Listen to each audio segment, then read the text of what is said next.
Sometimes the wilderness calls to those who have lost everything, promising solitude and peace away from a world that no longer makes sense. But what happens when that same wilderness refuses to let you stay alone? When a grieving widow seeks isolation in the remote mountains of Montana, she believes she's running toward emptiness. Instead, she's walking straight into a story that will test every belief she holds about survival, trust, and the unexpected ways life can begin again. What starts with the discovery of an orphaned bear cub becomes a journey that leads her to a wounded stranger, whose presence will force her to choose between the safety of her solitude and the dangerous possibility of caring again. In a place where Margaret Holloway stood at the edge of the cliff, watching the morning mist rise from the valley below, like ghostly fingers reaching toward the Montana sky. 3 months had passed since she'd driven her old pickup truck up the winding mountain road, leaving behind a life that no longer felt like her own. The cabin she'd inherited from her uncle sat tucked between towering pines, 40 miles from the nearest town, accessible only by a dirt road that became impassable during heavy snows. She'd come here to disappear, to let the wilderness swallow her grief whole. At 52, Margaret felt ancient, carved hollow by 18 months of watching her husband David waste away from cancer. The doctors, the treatments, the false hopes, and finally, the terrible silence of an empty house had driven her to seek something she couldn't name in these remote mountains. The cabin was simple, built with rough-hewn logs and furnished with the bare necessities. Solar panels provided minimal electricity, a wood-burning stove offered heat, and a well-supplied clean water. Margaret had stocked enough canned goods and dried supplies to last through winter, planning to emerge only when spring forced her hand. She wanted to feel nothing, to exist in the space between sleeping and waking where memories couldn't reach her. Her days had fallen into a pattern of survival tasks that kept her hands busy and her mind quiet. She chopped wood until her muscles ached, maintained the cabin's weatherproofing, and took long walks through the forest paths her uncle had shown her as a child. The physical exhaustion helped her sleep without dreams, or at least without dreams she could remember upon waking. This particular morning felt different, charged with an energy that made her restless. The September air carried the first bite of approaching winter, and the aspen trees had begun their transformation into sheets of gold. Margaret filled her thermos with coffee and set out on her usual morning walk, following a deer trail that wound through stands of lodgepole pine and across meadows carpeted with wild flowers. The forest was alive with the sounds of preparation. Squirrels chattered as they gathered nuts, birds called to their flocks, and somewhere in the distance she could hear the bugle of an elk. These sounds had become her companions, a natural symphony that filled the silence left by human voices. She'd grown to prefer the honesty of wildlife to the careful sympathy of well-meaning friends who didn't know what to say about loss. An hour into her walk, Margaret noticed something unusual. A section of undergrowth along the trail appeared disturbed, branches broken, and leaves scattered as if something large had crashed through. She approached carefully, her uncle's warnings about bears echoing in her memory. Black bears were common in this area, and September was when they became most active in their search for food before hibernation. Following the trail of broken vegetation, Margaret discovered what had caused the disturbance. A large black bear lay motionless in a small clearing, its massive body stretched across the forest floor. Even from a distance she could see the unnatural angle of its neck and the stillness that spoke of death. Her heart raced as she scanned the surrounding trees, knowing that where there was one bear there might be others. She was about to retreat when she heard it, a sound so small and pitiful that it stopped her cold. A high-pitched crying barely audible above the wind in the trees. Margaret stood perfectly still, listening, until she heard it again. Somewhere near the dead bear, something was calling for help.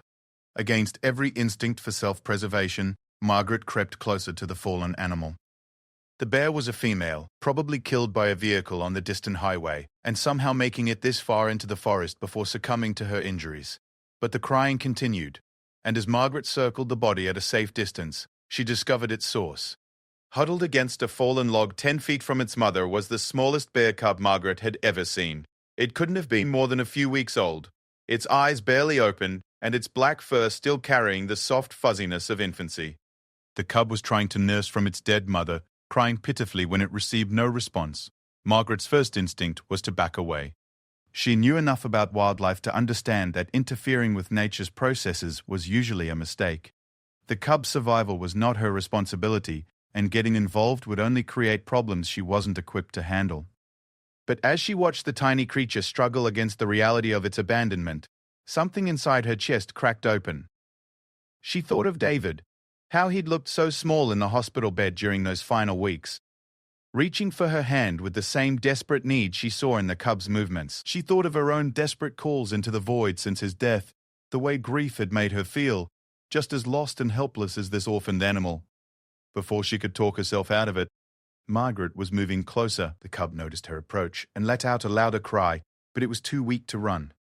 She could see its ribs showing through its fur, evidence that it had been without milk for some time. If she left it here, it would die within hours, becoming food for the ravens already gathering in the trees above.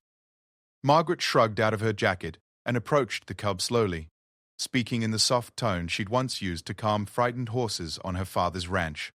The cub watched her with dark, intelligent eyes but didn't try to flee. When she reached for it, the tiny animal actually leaned into her touch, its body radiating a desperate need for warmth and comfort. Wrapping the cub in her jacket, Margaret felt its heart beating rapidly against her chest. It was so light she could barely feel its weight, yet holding it sent an unexpected jolt of purpose through her system. For the first time in months, something needed her not for sympathy or casseroles or help sorting through David's belongings, but for survival itself. The walk back to the cabin passed in a blur of practical concerns. She had no idea how to care for a bear cub, no milk substitute suitable for wildlife, and no experience with animals this young. The nearest veterinarian was 40 miles away, accessible only by the treacherous mountain road she'd avoided since arriving. Even if she could get there, she wasn't sure a vet would know how to help a wild animal this small. But as the cub nestled against her warmth and its crying subsided to occasional whimpers, Margaret found herself thinking more clearly than she had in months. She would figure this out. One step at a time, the same way she'd figured out how to live without David, how to sleep in an empty bed, how to cook for one person instead of two. Back at the cabin, Margaret set up a makeshift bed for the cub in a cardboard box near the wood stove. She lined it with old towels and placed a hot water bottle wrapped in fabric to provide warmth. The cub curled up immediately, its tiny body finally relaxing as heat soaked into its fur. Margaret spent the rest of the day researching everything she could find about caring for orphan bear cubs. Her uncle's old books on wildlife and her limited internet connection provided basic information about feeding schedules, the importance of keeping the animal warm, and the grim statistics about survival rates for cubs this young without professional care. She discovered that bear milk was incredibly rich in fat and protein, impossible to replicate with regular cow's milk or even puppy formula. The cub would need feeding every 2 hours, around the clock, and even then, its chances were slim. Most wildlife rehabilitation centers had specialized facilities and trained staff to handle such cases. Margaret had none of those resources. As evening fell and the cub slept fitfully in its box, Margaret sat beside the stove with her coffee and faced the reality of what she had taken on. She could drive to town in the morning, try to contact wildlife authorities, who might take the cub to a proper facility. That would be the sensible choice, the responsible choice. She had no business trying to save a wild animal when she couldn't even figure out how to save herself. But when the cub woke hungry and crying, and Margaret offered it a mixture of warm goat milk and cream she'd improvised from her supplies, watching it eagerly latch onto the makeshift bottle she'd created, she knew she wasn't going anywhere. Something about the cub's determination to live had awakened an answering determination in her own heart. She named him Scout, thinking of the way he'd looked up at her with such trust despite being abandoned in the wilderness. That night, she set an alarm to wake every 2 hours for feeding. And for the first time since David's death, she had a reason to measure time in moments that mattered to someone else. Margaret didn't know that 40 yards from her cabin, hidden beneath a camouflage shelter he'd constructed from fallen branches and pine boughs, another orphan was fighting for survival. Staff Sergeant Jake Morrison had been tracking the same bear that had died protecting her cub, hoping to find water and shelter before the infected wound in his leg killed him. He'd been surviving in the wilderness for 6 days since his transport helicopter had crashed during what was supposed to be a routine medical evacuation. Jake had heard the woman moving through the forest, had seen her discover the dead bear and its cub. He'd watched her make the choice to save something she could have easily left to die, and that choice had told him more about her character than weeks of observation might have revealed. But his own survival hung by such a thin thread that he couldn't risk exposing himself. Not yet. Not until he knew whether she could be trusted with secrets that could get them both killed. As Margaret settled in for her first night as an unlikely mother to a bear cub, she had no idea that her decision to save one abandoned creature would soon bring her face to face with another soul fighting to survive in the wilderness. The forest held more secrets than she knew, and Scout's arrival was only the beginning of a story that would test everything she thought she knew about loss, hope, and the unexpected ways life could begin again. 2 weeks had passed since Margaret found Scout. and a tiny bear cub had transformed from a barely breathing bundle of fur into a demanding, energetic handful. His eyes were fully open now, bright and curious, and he'd grown strong enough to climb out of his box during feeding times. Margaret had moved him to a larger pen she'd constructed on the cabin's enclosed porch, where he could get fresh air while remaining safe from predators. The routine of caring for Scout had given her life a structure she hadn't realized she'd been missing. Every 2 hours, day and night, he needed feeding. Between feedings, she prepared his bottles, cleaned his pen, and gradually introduced him to solid foods like the berries and nuts that would make up his natural diet. The constant activity left little time for the brooding thoughts that had consumed her for months. Margaret had also grown more observant of her surroundings. Caring for a wild animal required constant vigilance, watching for signs of illness, monitoring his growth, and staying alert to dangers that might threaten a vulnerable cub. This heightened awareness had made her notice things about the forest that had previously escaped her attention. Over the past few days, she'd begun to see signs that something else was living in the woods near her cabin. Small things at first, a section of berry bushes that looked picked over but not by deer or birds. Branches arranged in ways that seemed too deliberate to be natural. The feeling of being watched during her morning walks, though she never spotted anything unusual.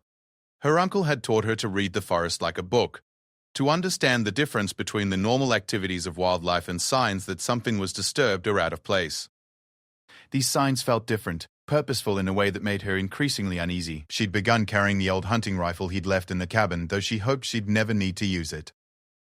This morning, while Scout napped in his pen after his breakfast feeding, Margaret decided to investigate the source of her unease. She loaded the rifle and set out toward the area where she'd noticed the most disturbances, following a game trail that wound through thick stands of pine and fir trees. The trail led to a small creek that ran year-round from a spring higher up the mountain. Margaret had been here several times to collect water for Scout's bottles, since the creek water was cleaner than what came from her well. But today, she noticed something new. Beside the creek, partially hidden by overhanging branches, someone had built a small dam to create a deeper pool for collecting water. The construction was sophisticated, built with stones fitted together in a way that would last through spring flooding. This wasn't the work of beavers or any natural process. Someone with engineering knowledge had built this. And, recently, the stones still showed tool marks where they'd been shaped to fit together. Margaret's pulse quickened as she studied the area around the pool. Now that she knew what to look for, other signs became obvious. A fire pit had been dug into the bank and carefully concealed with rocks and dirt. Nearby, she found the remains of fish bones buried under a thin layer of soil and the distinctive marks where someone had been digging for edible roots. Someone was living out here, surviving with minimal tools and supplies, taking great care to leave no obvious traces of their presence. The level of skill required suggested military training or extensive wilderness experience. Margaret felt a chill that had nothing to do with the mountain air. What kind of person lived this way, hiding so carefully from detection? She was about to leave when a splash in the creek made her freeze. Someone was approaching from upstream, moving carefully through the water to avoid leaving tracks on the muddy banks. Margaret gripped her rifle tighter and looked for cover, her heart hammering as she pressed herself behind a large boulder. The person who emerged from the creek was not what she had expected. Instead of some dangerous survivalist or escaped criminal, she saw a man in his 30s wearing the torn remains of military fatigues. He was tall but painfully thin, his dark hair grown out past regulation length, and he moved with a pronounced limp that spoke of serious injury. Most shocking of all, his left leg was wrapped in what looked like pieces of his own shirt.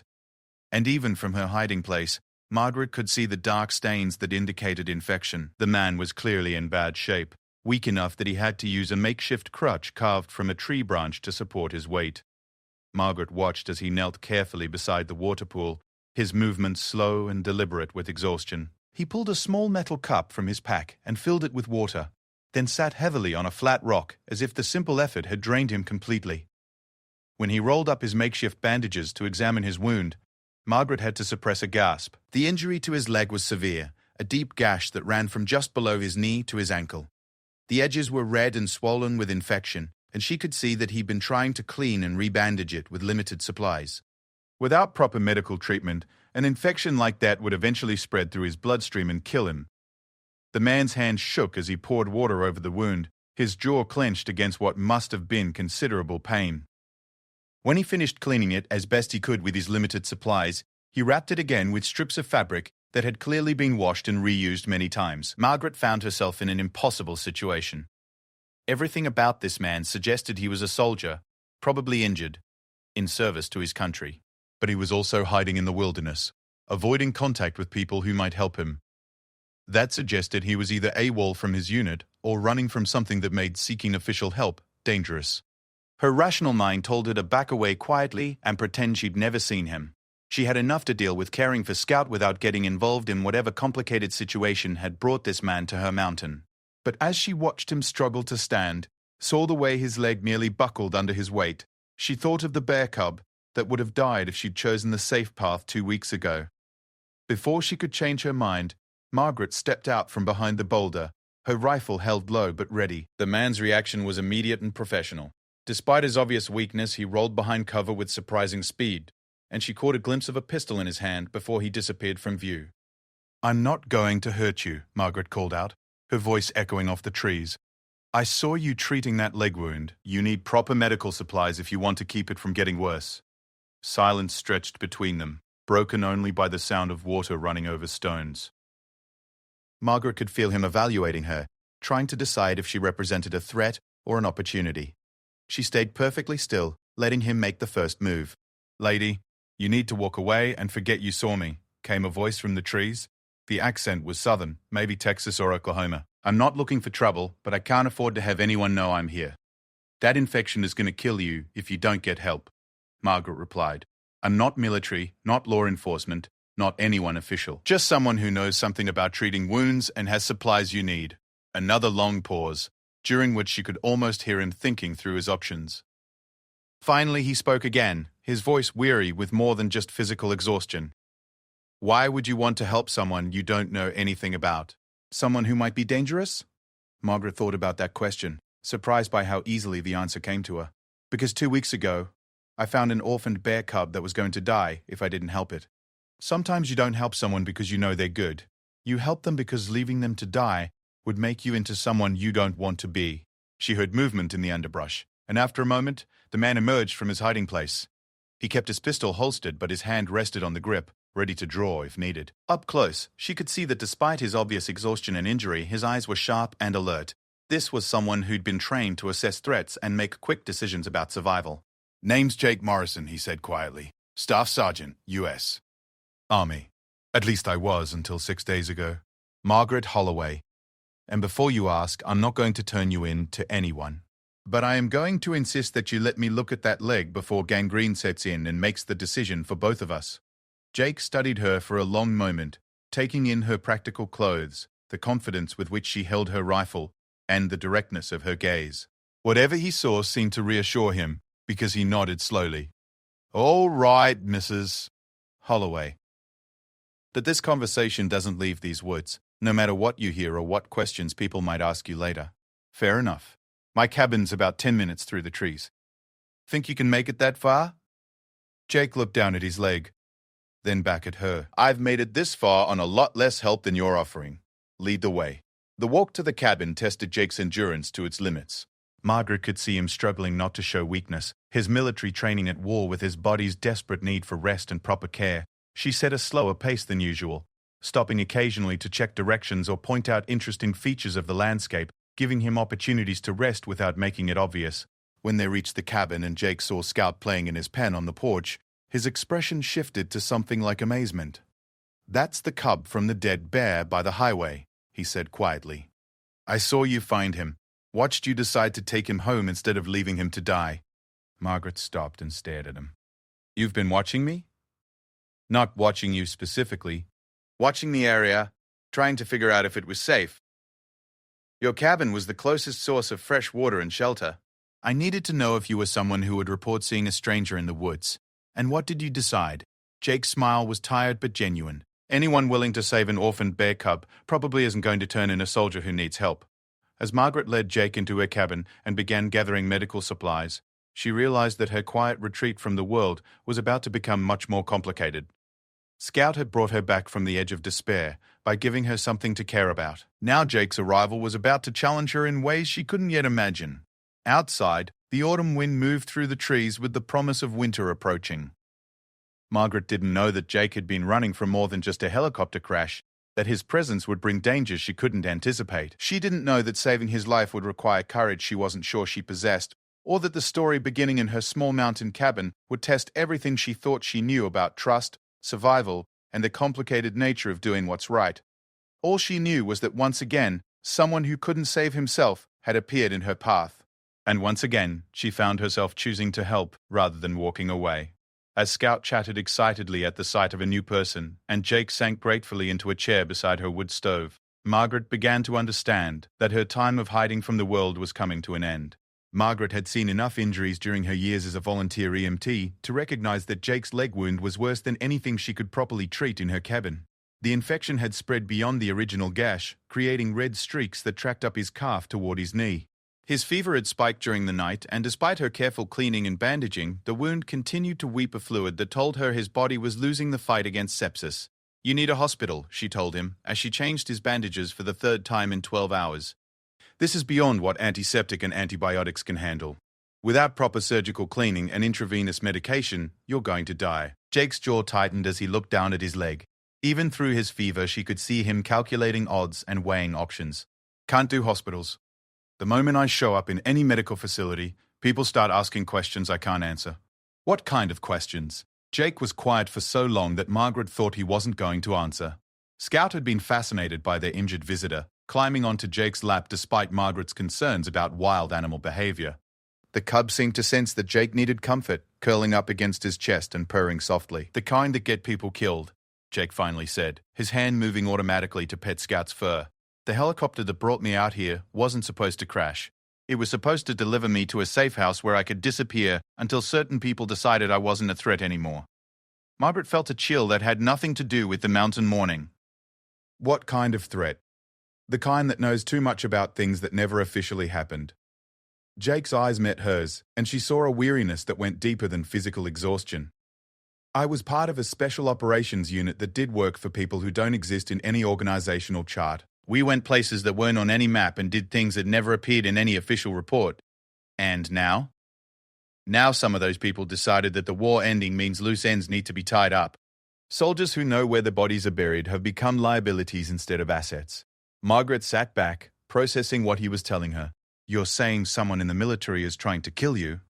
"I'm saying someone with enough influence to commandeer military resources is trying to make sure I never testify about what I've seen. The helicopter crash wasn't an accident. My pilot tried to radio for help when we went down, but someone jammed the frequencies. Then he took a bullet to the head while we were waiting for rescue that was never coming." The practical part of Margaret's mind told her this sounded like paranoid delusion, the kind of conspiracy thinking that infected people under extreme stress. But Jake's calm, matter-of-fact delivery and the evidence of his professional military training suggested he was telling the truth as he understood it. "So what were you supposed to do, just live in the woods forever?" The plan was to get to the safe house and wait while some very expensive lawyers worked out a deal. Testimony in exchange for protection and a new identity. But when the helicopter went down, I had to assume the safe house was compromised too. Anyone who knew about the evacuation route could have known about the destination. Scout had fallen asleep against Jake's chest, tiny paws twitching as he dreamed.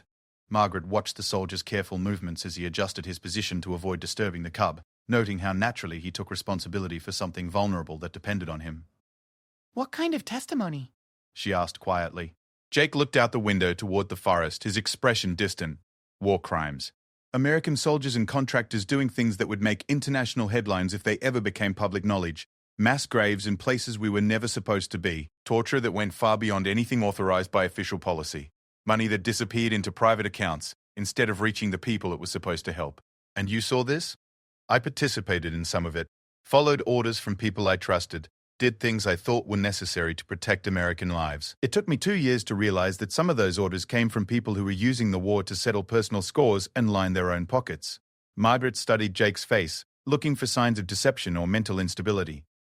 What she saw instead was the hollow-eyed guilt of someone who'd been forced to confront uncomfortable truths about his own actions. This wasn't the paranoid ranting of someone who'd lost touch with reality. This was a man carrying the weight of genuine moral injury. "So you decided to become a whistleblower?" "I decided I couldn't live with staying quiet. When I found out that one of my commanding officers had been selling weapons to the same insurgent groups we were fighting, getting American soldiers killed for profit, I knew I had to speak up. The Army's Criminal Investigation Division was interested in what I had to say, at least until someone higher up the chain decided my testimony would embarrass the wrong people. Outside, the wind was picking up, rattling the cabin windows and making the trees sway. Margaret could smell snow in the air, the sharp scent that meant the first real storm of winter was approaching. If Jake's leg didn't improve soon, they would both be trapped here until spring. "There's a veterinarian in town who might be willing to help without asking too many questions," she said finally. "Doctor Sarah Chen. She's treated bullet wounds in animals before, and she knows how to handle infected tissue." "A vet?" She did 2 tours in Afghanistan as a combat medic before she went to veterinary school. "If anyone would understand your situation and know how to treat an infection this severe, it would be her." Jake considered this, weighing the risks of exposure against the certainty of death if his condition continued to deteriorate. "How well do you know her?" Well enough to trust her with Scout's life. "She's been helping me care for him through phone consultations, giving me advice on feeding and development. She's also the kind of person who became a veterinarian because she wanted to save lives, not because she wanted to make money or gain prestige." "And you think she'd treat a human patient without reporting it?" Margaret thought about Dr. Chen, remembering the way the younger woman's eyes had hardened when she'd mentioned her military service during one of their phone conversations. There had been something in her voice that suggested she'd seen enough of war to understand why someone might need help outside official channels. "I think she'd treat someone who needed help, especially if that someone was a veteran who'd been abandoned by the system he served. But we'd have to be completely honest with her about the situation. She wouldn't appreciate being lied to or manipulated." Jake nodded slowly, then winced as Scout shifted in his sleep, putting pressure on his injured leg. "All right, but we do this carefully. If she seems uncomfortable or asks too many questions, we leave immediately." Margaret began making plans, calculating travel time and weather conditions. The 40-mile drive to town would be dangerous, with a winter storm approaching, but less dangerous than watching Jake die of sepsis in her cabin. She would need to secure Scout for the journey and prepare supplies in case they had to wait out the storm in town.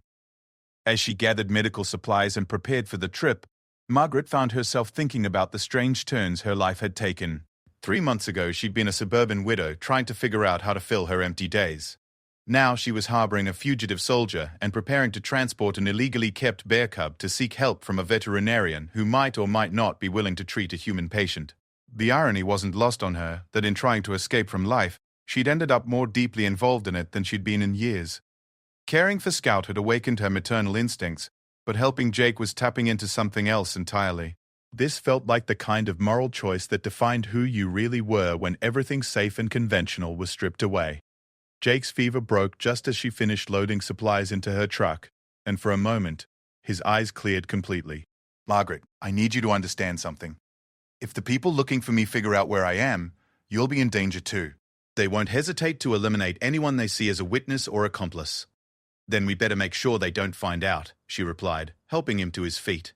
"Besides, I'm already past the point of backing out. Scout needs both of us healthy if he's going to survive the winter." The drive to town took nearly 2 hours through worsening weather conditions. Snow had begun falling heavily, creating treacherous driving conditions on the winding mountain road. Margaret drove with the careful attention of someone who understood that one mistake could send them over a cliff, while Jake fought to stay conscious in the passenger seat and Scout slept in a carrier between them. Dr. Chen's clinic was located on the outskirts of town, a converted barn that served the medical needs of livestock and pets for 3 counties. Margaret had called ahead, explaining only that she had an emergency involving Scout and asking if they could come in after regular hours. Dr. Chen had agreed without hesitation, trusting Margaret's judgment about the severity of the situation. When they arrived at the clinic, Dr. Chen took one look at Jake's condition and immediately shifted into military medic mode.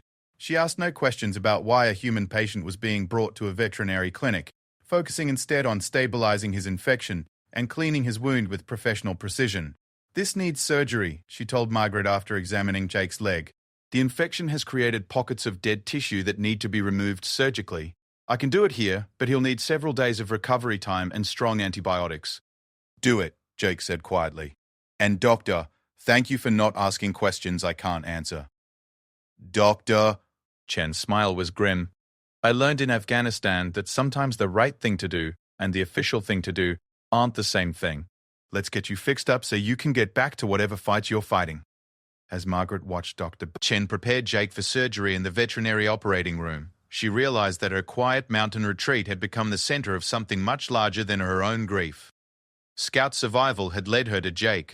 Jake's survival had led them to Dr. Chen. and now all of them were connected by bonds of trust and mutual dependence. Outside, the storm was intensifying, but inside the clinic, Margaret felt the first stirring of something she hadn't experienced since David's death: purpose. For the first time in months, she was part of something that mattered more than her own pain. She didn't know what challenges lay ahead, but she was no longer facing them alone. The blizzard that trapped them at Dr. Tenyandi. Chen's clinic for 3 days turned out to be both a blessing and a curse. Jake needed the recovery time after his surgery, and the storm provided perfect cover for their unconventional medical situation.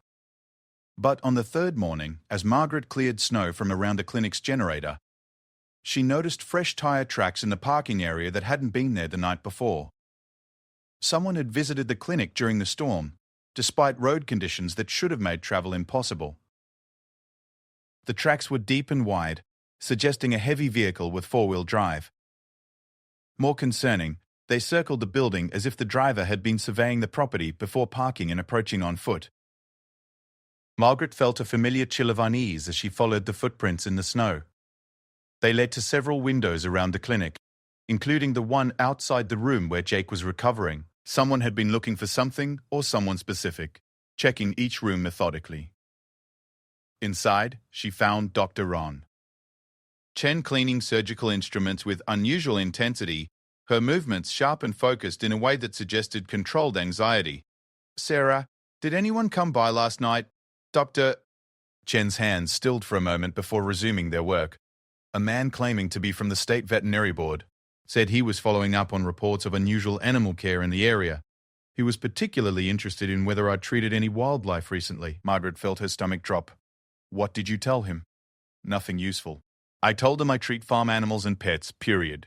When he asked specifically about bear cubs, I said I'd never treated one and wouldn't know where to begin." Dr. Chen met Margaret's eyes in the reflection of the surgical light she was adjusting. But he didn't believe me. And he asked questions that had nothing to do with veterinary regulations. "What kind of questions?" "Whether I'd noticed any unusual activity in the area. Whether any of my clients had mentioned seeing strangers in the woods. Whether I'd treated any human patients recently." Dr. Chen's voice was steady, but Margaret could see the tension in her shoulders. That last question was when I knew he wasn't really from the veterinary board.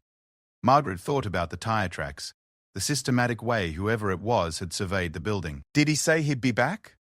"He said someone would be in touch if they needed more information, but the way he looked around the clinic, I got the feeling he was memorizing the layout for future reference." They were interrupted by Scout's excited chittering from the recovery room. The cub had grown stronger during their stay at the clinic, benefiting from Dr. Freud, Chen's expert care, and a steady diet of proper nutrients. But his increased energy also made him more difficult to keep quiet, and Margaret worried that his distinctive sounds might give them away to anyone listening. Jake was awake when they entered his room, looking significantly better than he had 3 days earlier. The surgery had successfully removed the infected tissue from his leg, and strong antibiotics had brought his fever down. But Margaret could see new tension in his posture as he studied their faces. "We had a visitor," he said quietly. "It wasn't a question." Margaret nodded and described the mysterious state inspector, while Jake listened with the focused attention of someone trained to analyze threats. When she finished, he was already reaching for his clothes. "We need to leave, now." "Jake, you're not ready to travel, Doctor," Chen protested. "That wound needs another week of care before you should be putting weight on it." "Doctor, I appreciate everything you've done, but staying here puts all of us in danger. Whoever that was, he'll be back with more people and better equipment. We need to be gone before that happens." Margaret found herself caught between Jake's urgency and Dr. Chen's medical concerns. Both were right, but the situation offered no good choices. Where would we go? The roads are still treacherous, and my cabin isn't exactly a fortress. Jake was quiet for a moment, thinking through options. "There's another possibility. When I was mapping the area around your cabin, I found something interesting about a mile north of your place. An old mining operation, probably from the 1940s. The main shaft was filled in, but there are several side tunnels that connect to a natural cave system. You want to hide in abandoned mine tunnels? I want to disappear completely until I can figure out who's hunting me and how they found this clinic. Those tunnels would provide shelter and multiple escape routes. More importantly, they'd be invisible to thermal imaging and most other surveillance technology." Dr. Chen gathered medical supplies while Jake explained his plan. The mining complex had been part of a wartime operation to extract strategic minerals, abandoned when the ore played out in the late 1940s. The tunnels were still structurally sound, carved through solid granite, and the natural cave system provided access to underground water sources. "It's not comfortable living," Jake warned, "but it's defensible and completely hidden. We could set up a base camp there and wait for whoever's looking for me to move on to other areas." Margaret thought about spending weeks in underground tunnels with a recovering soldier and an increasingly active bear cub. It sounded like a recipe for disaster, but staying at the clinic or returning to her cabin seemed like certain capture. How do we get there without leaving tracks they can follow? Jake smiled for the first time since the surgery, very carefully and with a lot of help from Mother Nature. The blizzard was forecasted to continue for another day, with wind patterns that would erase tracks almost as quickly as they were made. If they traveled during the storm's peak intensity, using Jake's knowledge of the terrain and Margaret's familiarity with winter mountain conditions, they could reach the mining complex without leaving a trail. Dr. Chen insisted on accompanying them, at least for the initial journey. "Someone needs to monitor Jake's recovery, and I'm not leaving Scout's care to chance. Besides, if these people are willing to threaten a veterinary clinic, I'm already involved whether I like it or not." They loaded Margaret's truck with supplies, medical equipment, and camping gear designed for extreme conditions. Scout traveled in a specially designed carrier that would protect him from the cold while allowing him to see what was happening around him. The cub seemed to sense the tension among the adults, staying unusually quiet and alert. The journey to the mining complex tested all of their skills and endurance. Margaret drove with the careful precision of someone who understood that the margin for error was zero. Jake navigated despite his pain medication, using landmarks visible even in blizzard conditions to guide them cross-country when the road became impassable. Dr. Chen monitored both Jake's condition and Scout's reaction to the stress of travel. When they finally reached the area Jake had described, Margaret was amazed by how completely hidden the mining operation remained. Decades of forest growth had concealed most of the surface structures, and the tunnel entrances were invisible unless you knew exactly where to look. Jake had obviously spent considerable time exploring the area, mapping not just the physical layout but also the strategic advantages it offered. The main tunnel they chose for their base camp was surprisingly spacious, carved wide enough to accommodate mining equipment that had long since been removed. Jake had cached supplies here during his weeks of hiding, creating a basic survival shelter that they could expand into something more comfortable for extended occupation. Working together, they established a functional underground camp within hours. Dr. Chen set up a medical station where she could continue monitoring Jake's recovery. Margaret created a secure area for Scout that would keep him safe while allowing room to grow and exercise. Jake organized their defenses, identifying escape routes and setting up early warning systems that would alert them to any approach by hostile forces. As they settled in for their first night underground, Margaret reflected on how completely her life had changed. 3 months ago, she'd come to the mountains seeking isolation and numbness. Now she was living in a mineshaft with a wounded soldier, a veterinary, and a bear cub, hiding from people who might kill all of them to protect government secrets. "Do you ever regret it?" she asked Jake as they sat around a small camp stove, sharing a simple meal of canned soup and crackers. "Choosing to speak up about what you saw?" Jake considered the question while Scout played at his feet, the cub's antics providing a welcome distraction from their serious circumstances. "I regret that it was necessary. I regret that people I trusted turned out to be criminals. I regret that doing the right thing put good people like you and Dr. Chen in danger. But you don't regret the choice itself?" "No. Some things matter more than personal safety. If I'd stayed quiet, those criminals would still be profiting from war while soldiers died for their greed. Sometimes you have to risk everything to stop something worse from happening." "Doctor." Chen looked up from checking Jake's bandages. "In Afghanistan, we had a saying, the only thing necessary for the triumph of evil is for good people to do nothing. It sounds like a cliché until you're faced with a situation where doing nothing makes you complicit in someone else's crimes."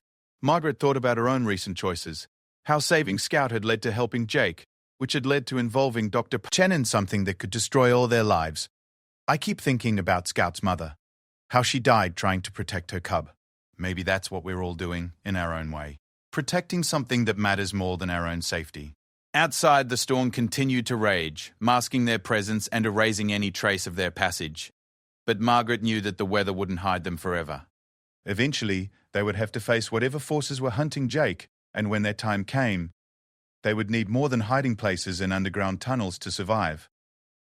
As Scout curled up between them for warmth, and Jake's breathing deepened into healing sleep, Margaret realized that she was no longer the broken woman who had fled to the mountains seeking oblivion. Caring for Scout had taught her that healing sometimes meant taking responsibility for someone more vulnerable than yourself.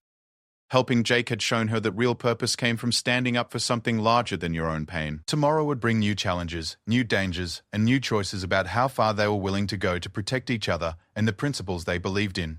But tonight, in the warm circle of light cast by their small camp stove, Margaret felt something she hadn't experienced since David's death. She felt like she belonged somewhere, with people who needed her and whom she needed in return.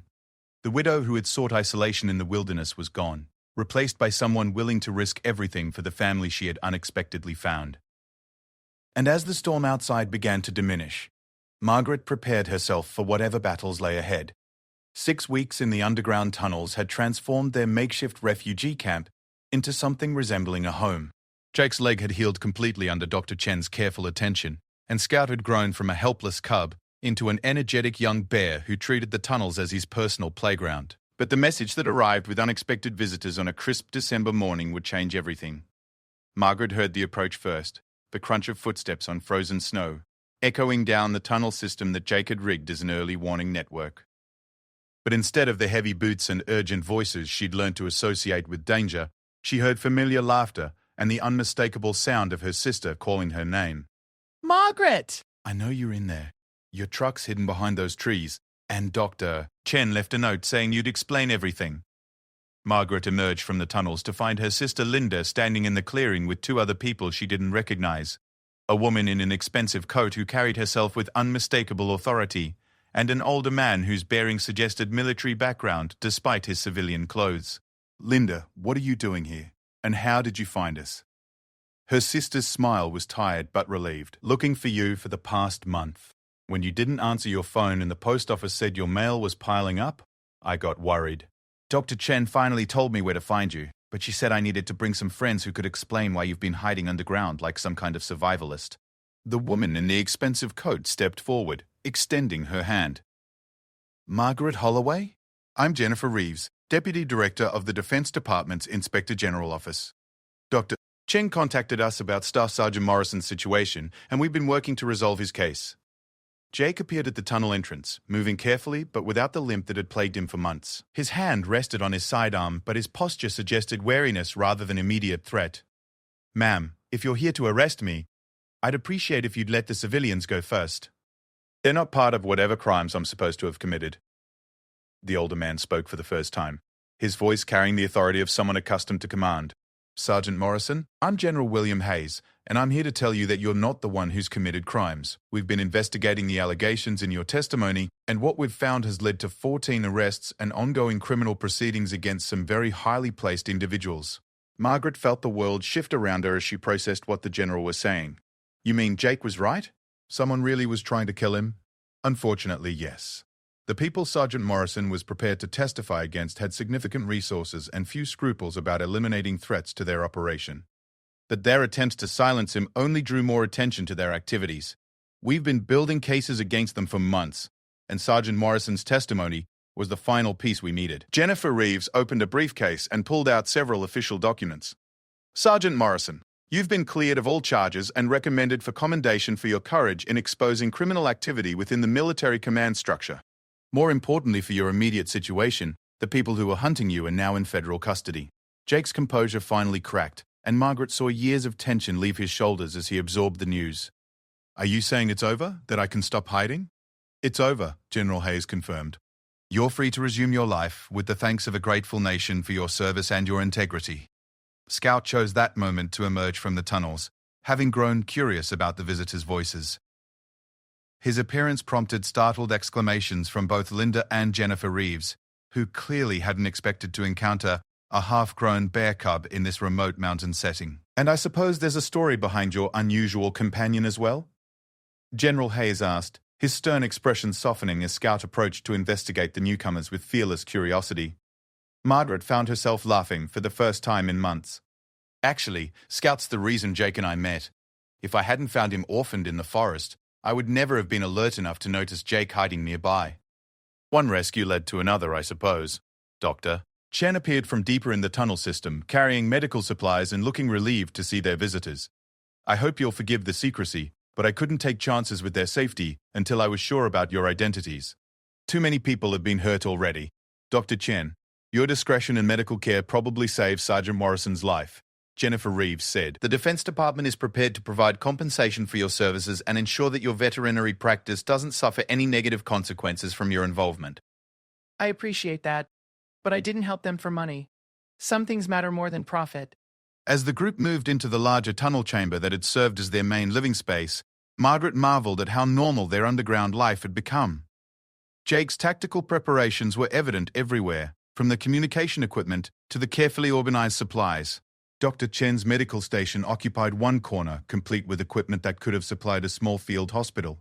Scouts' play areas were scattered throughout the space, evidence of a young bear adapting to unique circumstances. What happens now? Margaret asked, suddenly uncertain about a future she'd stopped planning for during their weeks in hiding. That depends on what each of you wants, General Hayes replied. Sergeant Morrison, you have several options. You could return to active duty if you choose, though given what you've been through, no one would question a decision to pursue civilian opportunities. The military owes you a significant debt. Jake looked around the underground chamber that had been his home and fortress for the past 6 weeks, then at Margaret and Dr. Chen, who had risked their lives to help him. I've been thinking about that. I've had a lot of time to consider what I want to do with whatever life I have left. And what have you decided? I'd like to stay here if Margaret will have me. She's got a cabin that could use someone handy with repairs and security. Scout's going to need experienced care as he grows up. And I've discovered I'm good at helping people who need to disappear from complicated situations. Margaret felt her heart skip as she understood what Jake was proposing. You want to stay on the mountain? I want to stay where I found people worth protecting. Where I learned that doing the right thing doesn't have to mean doing it alone. Linda spoke up, her voice warm with the affection of a sister who had worried for months. Margaret, you look happier than I've seen you since before David got sick. Whatever you found up here, it's been good for you. Jennifer Reeves cleared her throat diplomatically. There are some practical considerations we'll need to address. Scout, for instance, will require special permits to keep legally. We can arrange that through the Fish and Wildlife Service. And if you're planning to provide assistance to people in difficult situations, there are ways to do that through official channels that offer legal protection. You mean we could do this legitimately? Dr. Chen asked. Help people who fall through the cracks of official systems? The government has more need for people willing to provide discreet assistance than you might imagine. Veterans who need help transitioning to civilian life, witnesses who require protection while cases develop, people whose service to their country has put them in complicated situations. Your location and your demonstrated skills make you valuable resources.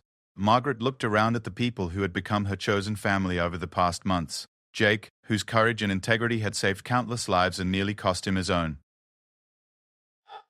Dr. Chen, whose medical skills and moral clarity had made survival possible.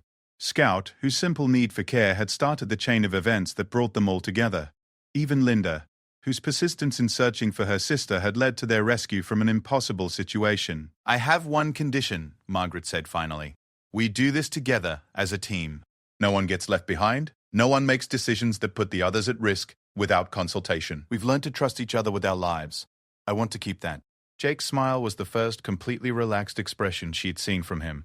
I can live with those terms. So can I, Dr. Fire. Chen agreed.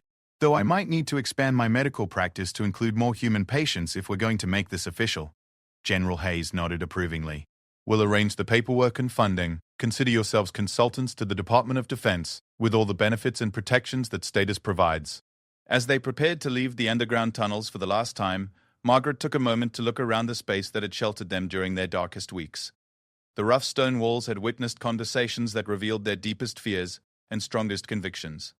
The small camp stove had provided warmth for bodies and souls that had been tested beyond their limits. Scout scampered ahead of the group, eager to return to the surface and explore the winter landscape with his boundless energy. Jake gathered his weapons and equipment with the careful attention of someone who had learned never to be completely unprepared. Dr. Chen packed medical supplies that had saved lives and would undoubtedly save more in the future. Outside, the December sun reflected blindingly off fresh snow, creating a crystal world that seemed to sparkle with possibility. Margaret's cabin sat peacefully in its clearing, smoke rising from the chimney that Linda had kept burning during their absence. The sight of it filled Margaret with a profound sense of coming home. You know, she said as they walked toward the cabin together, When I came up here 3 months ago, I thought I was running away from life.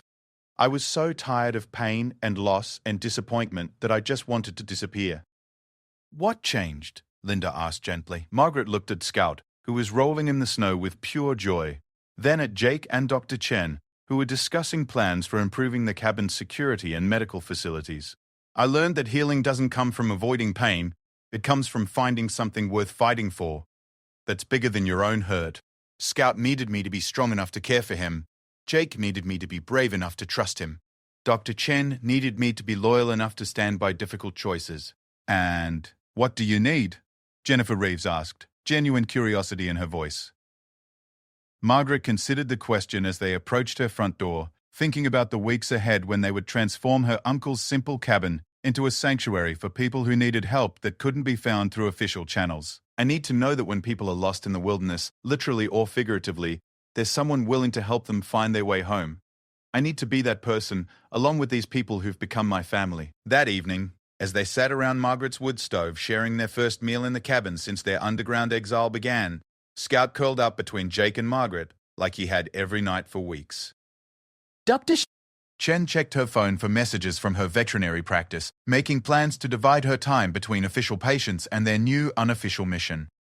Outside, the wind moved through the pines with the promise of more snow coming, but inside the cabin, warmth and purpose filled every corner. Margaret had found her way back to life through the simple act of choosing to care about something beyond her own pain. Now she was ready to help others make that same journey from loss to hope, from isolation to community, from survival to healing. The widow who had sought emptiness in the wilderness was gone, replaced by someone who understood that the deepest healing came not from forgetting the past, but from building a future worth living. As Scout's contented purrs filled the cabin, and Jake and Dr. Chen planned improvements that would make their sanctuary more effective, Margaret knew she had finally found the answer to grief that had eluded her for so long. Love didn't end with death. It transformed, finding new objects, new purposes, new ways to matter in the world. David would have approved of what she was building here, would have been proud of her courage in choosing connection over isolation, purpose over despair. As the fire settled into glowing coals and her chosen family prepared for sleep, Margaret felt the deep peace that came from knowing she was exactly where she belonged, with people who needed her and whom she needed in return. The mountain would always be her home, but it would never again be her hiding place. Instead, it would be a beacon for others lost in the wilderness, a place where healing could begin and hope could take root, in even the most unlikely circumstances.